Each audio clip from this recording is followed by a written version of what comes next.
Hello guys, welcome back to our new video. आज हम आए हैं आपके साथ एक नया सॉल्यूशन लेके। हमारा जनरली पर्पज़ यही है कि सारे बेसिक सॉल्यूशन आपको मिलते रहे जो अपने रोज़मर्रा की ज़िंदगी में जो प्रॉब्लम आती रहती है। आज देखिए हम एक लाए हैं नया इन्वर्टर, क्योंकि हमारे पास जो पुराना वाला इन्वर्टर था वो काफ़ी 10 साल पुराना हो चुका था और उसमें बार बार कुछ ना कुछ प्रॉब्लम आती थी। तो हम उस प्रॉब्लम से निकलने के लिए अब हम एक नया इन्वर्टर लाए हैं। ये देखिए, ये अमेज़ कंपनी का है। ये जनरली लुमिनस का है, इसका विराट कोहली ऐड करता है इस कंपनी का। देखिए ये डिस्प्ले वाला इन्वर्टर है दोस्तों। देखिए ये कितना मस्त लग रहा है। ये देखिए विराट कोहली का फ़ोटो भी लगा हुआ है बॉक्स पर। ये देखिए विराट कोहली का फ़ोटो लगा हुआ है। ये इसका ब्रांड एम्बेसडर है। ये लुमिनस का ब्रांड है, अमेज़।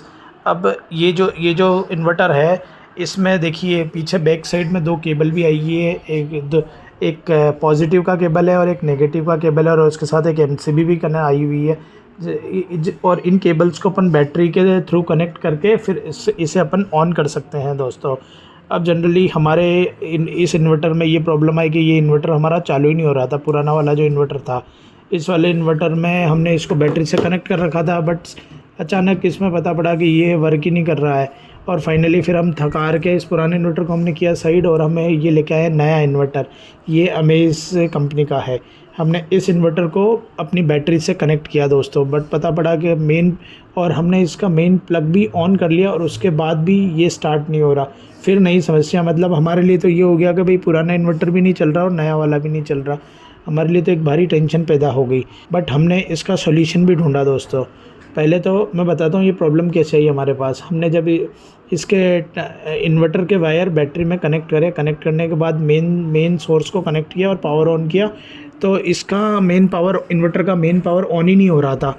फिर हमने देखा कि ये इन्वर्टर में भी कहीं कुछ प्रॉब्लम तो नहीं है, और उसके साथ फ्यूज़ और कुछ एक सर्किट टाइप का और आया था, तो शायद ये भी लगाना हो, बट ऐसा कुछ नहीं था। हमने और कहीं इधर उधर फ़ोन करके पता किया, तो उन्होंने बोला कि नहीं इनकी कहीं ज़रूरत नहीं होती है। तो इमरजेंसी के टाइम पे जब कंपनी का सर्विस इंजीनियर विजिट पे आता है और कुछ पार्ट फेल होता है, तो उस टाइम ये पार्ट आपके काम आएंगे। बाकी नए के केस में ऐसा कुछ भी नहीं है। नया तो डायरेक्ट प्लग इन प्ले होता है, बट हमने भी प्लग इन प्ले करने का ट्राई किया, लेकिन फिर भी ये स्टार्ट नहीं हुआ, और बहुत कोशिश करने के बाद भी देखा फिर भी नहीं चालू हो रहा।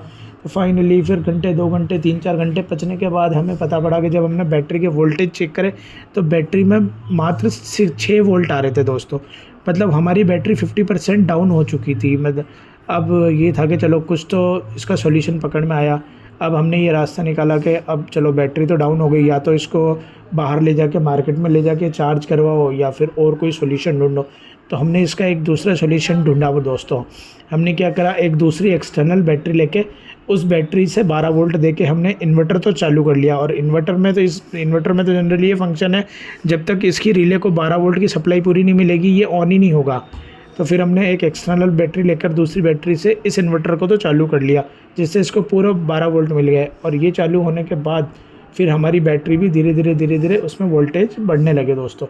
तो करीब हमने आधे घंटे तक इसको कंटिन्यू चार्जिंग पोजीशन पर ही रखा। हमने मेन इन्वर्टर को अभी ऑन नहीं किया, बस ओनली ये चार्जिंग पोजीशन पर ही चल रहा है। हमने इसमें जो दूसरे मोड है यूपीएस मोड वगैरह, उस पर नहीं डाला हुआ अभी तक। और आधे घंटे बाद हमने चेक किया, चलो बैटरी का वोल्टेज धीरे धीरे आ रहा है, बट वो है क्या, इसका जो एम्पियर है, एम्पियर आने में टाइम लगता है।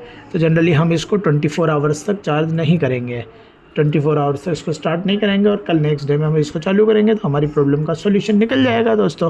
तो आपके साथ भी कभी ऐसा होगा, आप नया इन्वर्टर लाओ और बैटरी में कनेक्ट करो और इन्वर्टर स्टार्ट ही नहीं हो रहा, तो टेंशन लेने की बात नहीं है। सबसे पहले अपने को बैटरी का वोल्टेज चेक करना। अगर बैटरी का वोल्टेज प्रॉपर है तो आपका इन्वर्टर में कोई दिक्कत नहीं है, और इन्वर्टर स्टार्ट नहीं हो रहा हो तो समझ जाओ कि बैटरी का वोल्टेज डाउन है। और उस वोल्टेज को प्रॉपर मेंटेन करने के लिए आपको एक्सटर्नल बैटरी की ज़रूरत रहेगी। तो वो बैटरी जस्ट किक स्टार्ट के लिए है। वहाँ से एक बार इन्वर्टर को आप चालू कर दो, फिर उसको कंटिन्यूस चलने दो, तो ऑटोमेटिक वो बैटरी के वोल्टेज और वो एम्पियर मेंटेन कर देगा।